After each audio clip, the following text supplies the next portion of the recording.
Aloha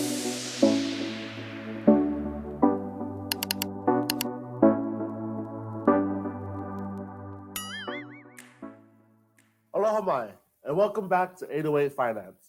Last time, we learned about the different levels of financial independence, and here they are for a quick refresher. Financial dependency is when you borrow more than your income and you depend on others. Financial solvency is when you are current on payments and are likely living paycheck to paycheck. Financial stability is when you have an emergency fund saved up, around 3 months of survival expenses. Debt freedom is when you have paid off all high interest debts. Financial security is when you have assets that generate cash flow equal to your basic survival expenses. Financial independence is when your cash flow is greater than your current annual expenses. Financial freedom is when your cash flow is severely greater than your overall expenses. And last but not least, financial abundance is when you have so much cash flow that you couldn't spend all your money even if you tried.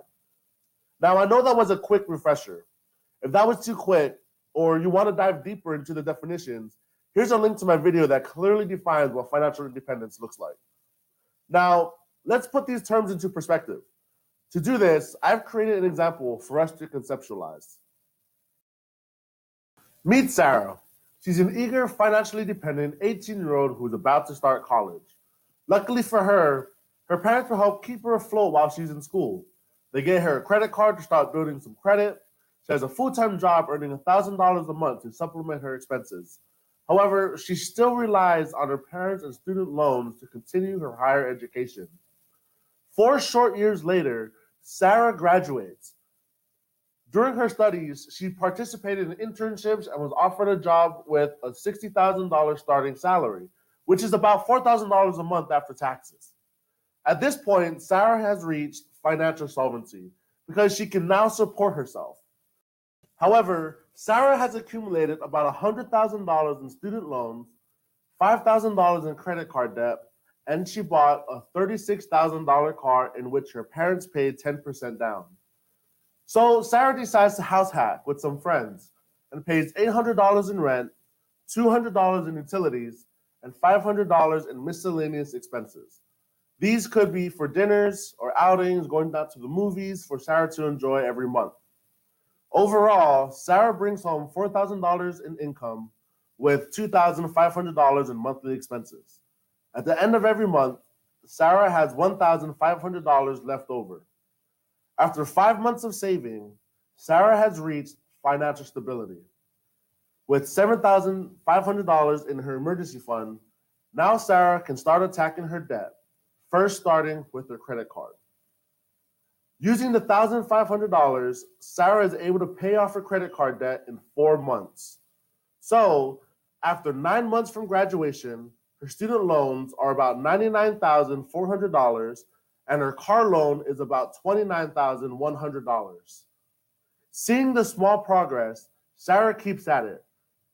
Now, with no credit card, Sarah can now apply $1,600 towards her car. After 15 months, Sarah has paid off her car loan in full.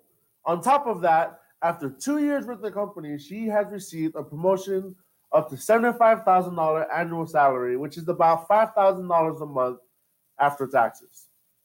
The only payment left is her student loan, which is about $97,300 after 2 years. So she decides to start her IRA to allow more time of compounding interest. Sarah brings home $5,000 a month with $2,250 in expenses. This means she can apply $2,750 to her student loan. And after 33 months, Sarah is now debt-free. So after 5 years, Sarah is debt-free and has accepted another promotion at her job, earning a $100,000 salary, which is about $7,000 a month after taxes. So Sarah decides to increase her emergency fund up to 6 months of survival expenses. With a $7,000 income and $1,750 in expenses, Sarah increases her emergency fund to $18,000 in 2 months. After she decides to maximize her yearly IRA contribution by putting $500 a month. Furthermore, She starts putting $500 a month towards dividend yield stocks. Lastly, Sarah decides she wants to own her own place and start saving for a down payment. After 4 months, Sarah saves $18,000 to buy a quadplex in her local area. The quadplex was estimated at $500,000 with a mortgage of $2,500. She moves into one unit and starts renting the rest of the units, earning an extra $2,400. So her total income is now $9,400 with $4,200 in expenses.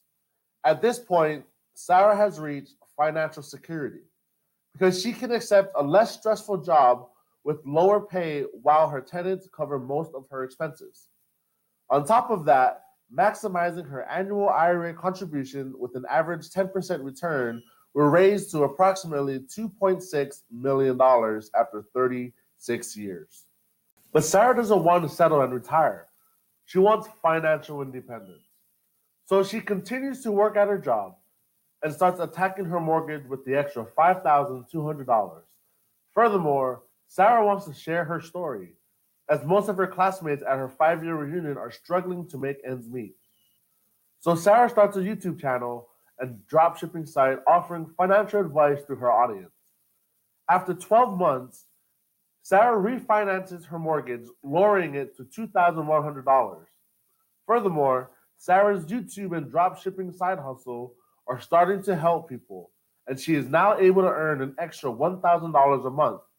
So now her income is $10,400 with $3,800 in expenses. After 44 months, Sarah is able to pay off her mortgage. So after 10 years, Sarah started her own passive income business, paying her $2,000 a month through YouTube, paid off $141,000 in debt, and paid off a $500,000 house. At this point, Sarah has reached financial independence. She can quit her job and live off her $4,400 income from her YouTube channel and rent. Sarah's assets include $18,000 in her emergency fund, $36,630 in dividend stock portfolio, and $52,719 in her Roth IRA. Regardless, Sarah decides to work another 5 years to start a child fund and increase her dividend yield stock portfolio. After 5 more years, Sarah decides to retire early. At this point, her dividend yield stock portfolio grew to $710,633. With an average dividend yield return of 3%, she earns an additional $1,700 a month on top of her $4,400 from YouTube and rent. Furthermore, her child fund has increased to $36,630, and at 20 years, it will be valued at $343,650 with an average 10% annual return. Lastly, her IRA is currently valued at $121,635, which will continue to grow, as stated earlier, to $2.6 million. So after 15 years of disciplined saving and spending, Sarah has finally reached financial freedom. This is a possible example of how a person can reach financial independence. It will take smart planning, specific goals, and lots of disciplines to succeed. However, do not mistake this example to be the blueprint to success. There are lots of ways to reach financial independence. Understand the assumptions made in this video, such as the salaries earned, the 10% rate of return, the 3% dividend yield. On top of that, Sarah probably didn't travel that much, nor did any life events happen to her, such as a car breakdown, tenant vacancies, repairs needed on her car, on her units. Sarah could have sold her car for a cheaper one, or started a different business instead of YouTube, retire after financial security. The point is, there are lots of different ways that you could approach this. In our last video, I asked you to reflect. Where are you now? Where do you want to be?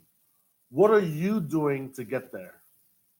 In our next video, we will start our journey on smart planning and budgeting. Now, before we leave, let me know if you're gaining value by liking and subscribing to this video. Let your friends know and spread the word. Until next time, this is Jared with 808 Finance.